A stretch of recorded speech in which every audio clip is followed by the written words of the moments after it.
통해서 영광과 존귀로 관을 쓰신 예수님이라고 하는 제목으로 하나님 말씀 증거하겠습니다. 믿음으로 사는 삶 시리즈 6번째 시간입니다.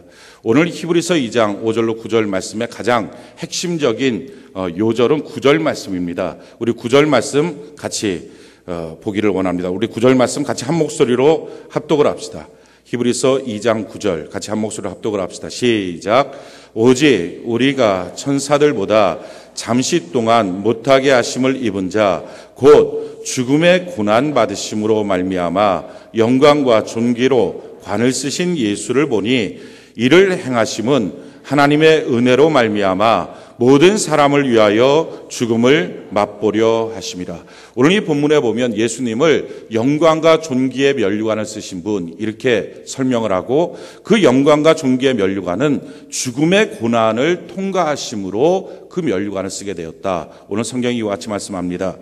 빌립보서 2장 6절로 11절에 보면 그는 근본 하나님의 본체시나 하나님과 동등됨을 취할 것으로 여기지 아니하시고 오히려 자기를 비워 종의 형체를 가지사 사람들과 같이 되셨고 사람의 모양으로 나타나사 자기를 낮추시고 죽기까지 복종하셨으니 곧 십자가에 죽으심이라. 이러므로 하나님이 그를 지극히 높여 모든 이름 위에 뛰어난 이름을 주사 하늘에 있는 자들과 땅에 있는 자들과 땅 아래에 있는 자들로 모든 무릎을 예수의 이름에 꿇게 하시고 모든 입으로 예수 그리스도를 주라 시인하여 하나님 아버지께 영광을 돌리게 하셨느니라. 오늘 이 빌립보서 2장 말씀을 통해서 예수님의 사역을 한마디로 이렇게 말합니다. 그는 자신을 비웠고 또 자신을 낮추고 또 뿐만 아니라 죽기까지 복종하여 십자가의 죽으심을 받으셨다. 그리고 이와 같은 일을 통해서 하나님이 그를 지극히 높여 모든 입으로 예수님을 주라 시인하며 높이게 하셨다라고 말씀합니다. 예수님은 이렇게 자기를 낮추시고 자기를 비우시고 죽기까지 복종하시는 이 삶을 통해서 영광과 존귀의 면류관을 받으시게 되었다 하는 것입니다. 이와 같은 예수님의 모습은 우리 신앙인들의 모두의 모델과 같습니다. 우리도 마찬가지로 영광과 존귀의 면류관을 받기 위해서는 반드시 고난이라고 하는 길을 통과를 해야 됩니다. 성경이 이와 같이 말합니다. 디모데후서 3장 12절에 보면 무릇 그리스도 예수 안에서 경건하게 살고자 하는 자는 박해를 받으리라. 우리가 하나님 안에서 바로 살게 되면 반드시 박해가 있다. 우리가 바로 가는데 악한 마귀가 그냥 내버려 두지 않습니다. 시험도 있고 유혹도 있고 도전도 있습니다. 그런데 그 길을 그대로 걸어가면 예수님처럼 우리가 영광과 존귀의 면류관을 받게 된다 하는 것입니다.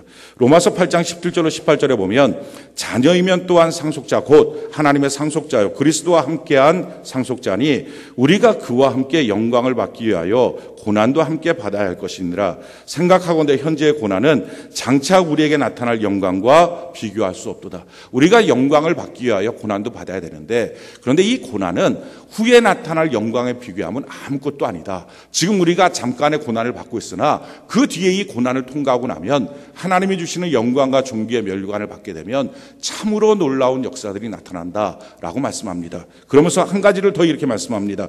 베드로전서 5장 9절로 10절에 보면 너희는 믿음을 굳게 하여 그를 대적하라. 이는 세상에 있는 너희 형제들도 동일한 고난을 당하는 줄 알미라. 모든 은혜의 하나님 곧 그리스도 안에서 너희를 부르사 자기의 영원한 영광에 들어가게 하시니가 잠깐 고난을 당한 너희를 친히 온전하게 하시며 굳건하게 하시며 강하게 하시며 털을 견고하게 하시리라. 우리가 고난을 받지만 그 고난이 길지가 않고 잠깐 있는 고난이고 그 고난 후에는 하나님의 역사가 있다 하는 것입니다. 그 영광과 존귀의 면류관을 우리에게 씌워주신다 하는 것입니다. 그래서 우리의 신앙생활이 흔들리지 말고 견고하게 잘 뿌리 내리고 서 있어야 한다 하는 것을 말씀합니다.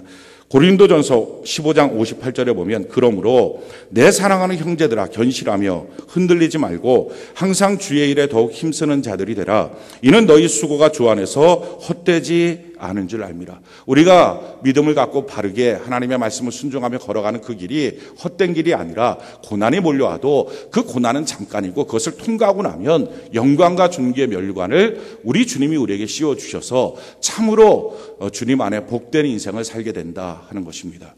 우리가 살아야 될 인생은 무엇입니까? 성경은 한마디로 우리의 살아가야 될 인생을 파송받은 자, 보내심을 받은 자라고 말씀합니다.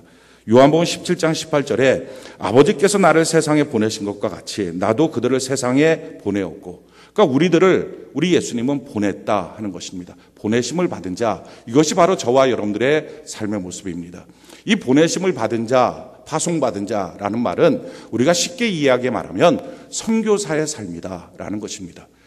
먼 이국 땅에 복음을 증거하기 위해서 하나님의 나라를 확장하고 또 하나님의 백성들을 세우기 위해서 보내진 선교사들 뿐만 아니라 사실은 모든 예수 믿는 사람들이 다 선교사다 하는 것입니다.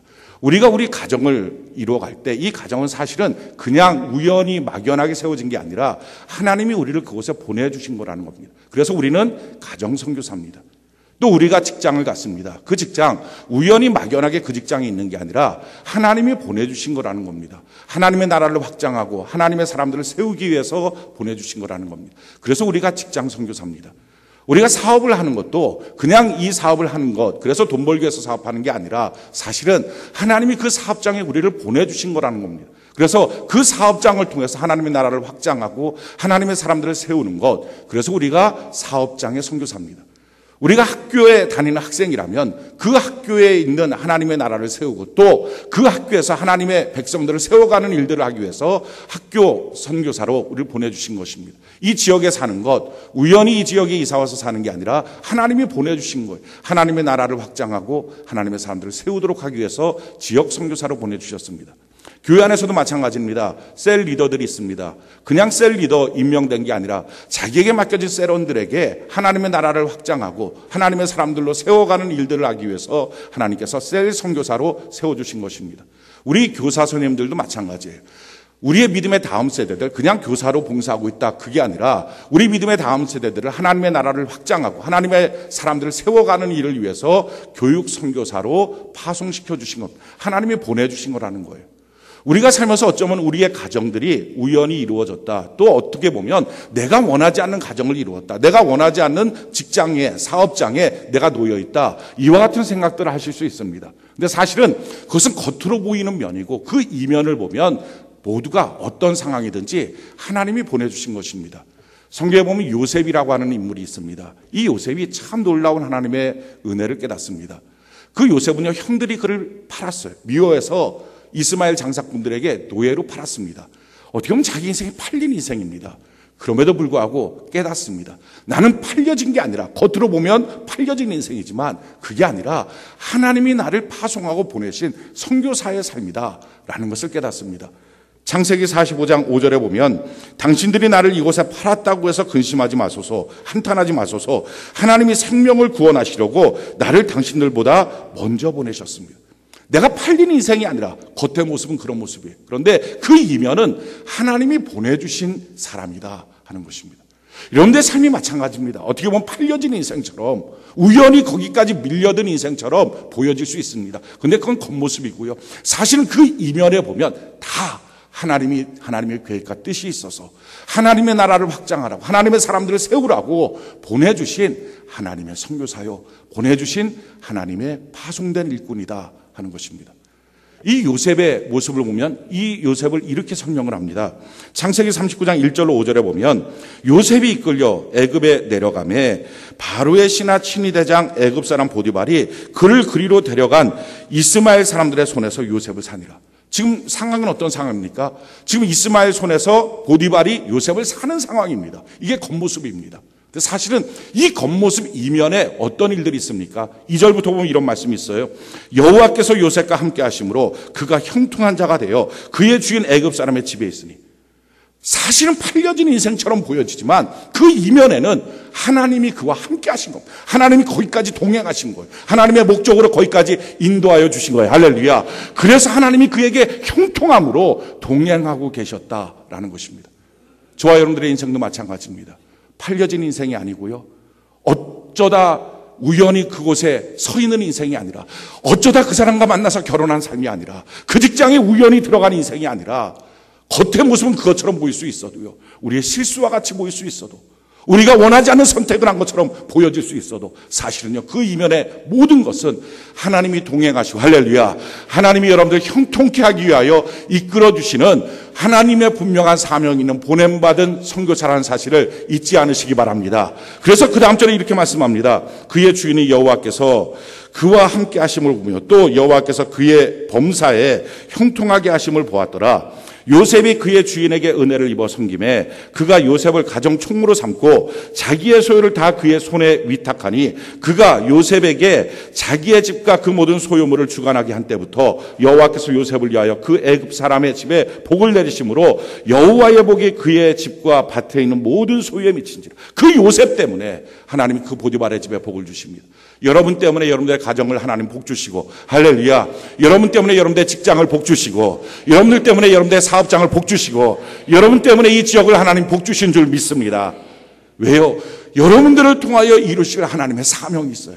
하나님의 나라를 확장하고 하나님의 사람들을 세워가는 이 일을 위하여 우연히 그 삶에 지금 있는 것이 아니라 하나님이 보내주셔서 그곳에 서 있는 것입니다. 자, 이런 모습의 요셉을 성경은 이렇게 설명하고 있습니다.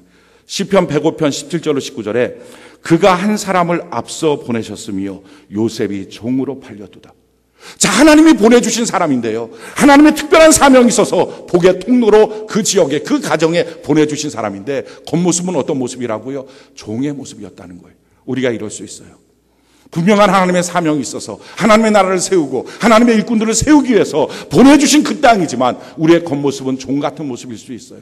아무 발언권도 없고 가정에서 아무 말도 못하고 주눅 들어있고 두려움 속에 빠져있는 그런 종 같은 모습. 직장에서도 아무런 능력이 없는, 아무런 결정의 고난도 없는 종 같은 모습일 수 있습니다. 거기서 한 걸음 더 나가서 이렇게 말씀합니다.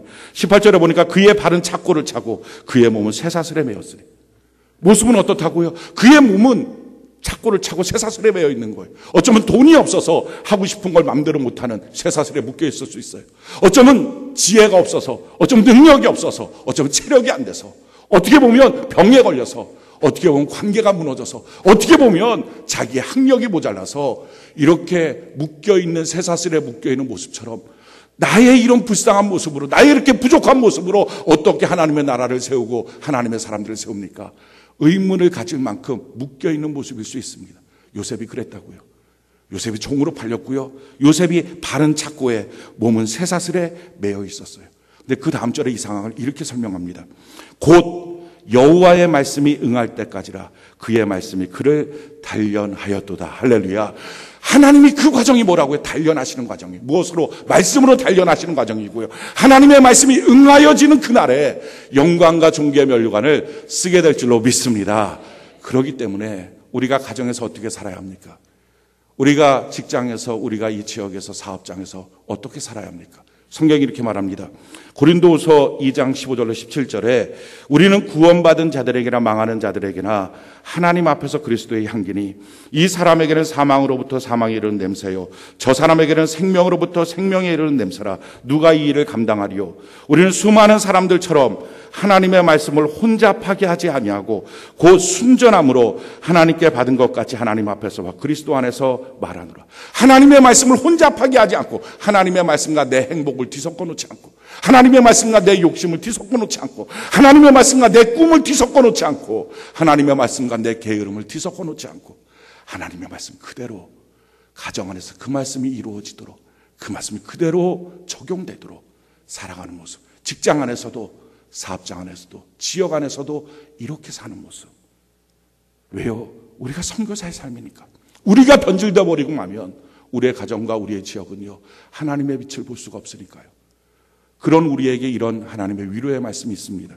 고린도서 6장 3절로 10절에 보면요, 우리가 이 직분이 비방을 받지 않게 하려고 무엇에든지 아무에게도 거리끼지 않게 하고 오직 모든 일에 하나님의 일꾼으로 자천하여 많이 견디는 것과 환난과 궁핍과 고난과 매맞음과 갇힘과 난동과 수고로움과 자지 못함과 먹지 못함 가운데도 깨끗함과 지식과 오래 참음과 자비함과 성령의 감화와 거짓없는 사랑과 진리의 말씀과 하나님의 능력으로 의의 무기를 좌우에 가지고 영광과 욕됨으로 그리했으며 악한 이름과 아름다운 이름으로 그러했느니라. 우리는 속이는 자 같으나 참되고 무명한 자 같으나 유명한 자요 죽은 자 같으나 보라 우리가 살아있고 징계를 받는 자 같으나 죽임을 당하지 아니하며 근심하는 자 같으나 항상 기뻐하고 가난한 자 같으나 많은 사람을 부유하게 하고 아무것도 없는 자 같으나 모든 것을 가진 자노라. 우리의 모습이 이렇게 아무것도 없는 것처럼 보일 수 있어요. 그런데 성경 모든 것을 가진 사람이다.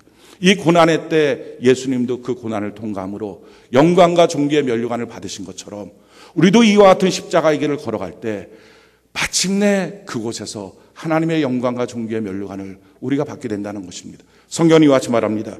빌립보서 3장 19절로 21절에 그들의 마침은 멸망이요 그들의 신은 배요 그 영광은 그들의 부끄러움이 있고 땅의 일을 생각하는 자라. 우리 주변이 어쩌면 우리의 가정이 우리의 직장이 우리 주변에 있는 사람들이 이런 모습일 수 있어요. 마침은 멸망이고요 신은 배예요. 오직 자기의 배를 위해서 먹고 마시는 것 이것만이 삶의 목적이에요. 거기다가 한 걸음 더 나가서 영광은 그들의 부끄러움이에요. 자랑하는 것들은 온통 다 비도덕적인 것이고 자랑하는 것은 전부 다 부끄러운 것들 뿐이에요. 온통 생각하는 것은 땅의 일만 생각해요. 하늘의 것은 생각하지 않아요. 이런 사람들이 우리의 가족 구성원일 수 있어요. 이런 사람들이 우리 직장 동료일 수 있고요. 우리의 삶의 터전에 이런 사람들로 가득 차 있을 수 있어요. 근데 성경이 이렇게 말합니다. 그러나 우리의 시민권은 하늘에 있는 자지라 거기로부터 구원하는 자 곧 주 예수 그리스도를 기다리노니 그는 만물을 자기의 복종하게 하실 수 있는 자의 역사로 우리의 낮은 몸을 자기 영광의 몸인 형체와 같이 변하게 하시라. 그때에도 말씀을 혼자 파기하지 않고 믿음의 길을 그 길을 걸어가면 마침내 낮아진 우리의 모습들을 영광의 모습으로 바꾸어 주시게 될 것이다. 할렐루야. 이것이 주님이 우리에게 주신 약속입니다. 오늘 어버이 주일입니다. 우리 사랑하는 부모님들 섬기고 식사 대접도 하고 찾아뵙고 인사도 드리고 노래도 불러드리고 너무 귀한 일입니다. 그런데 그것보다 훨씬 더 중요한 것 한 가지가 있습니다. 과연 우리는 우리 자녀들에게 이 영광과 존귀의 면류관을 받는 길로 우리가 걸어가고 있는가 하는 거예요.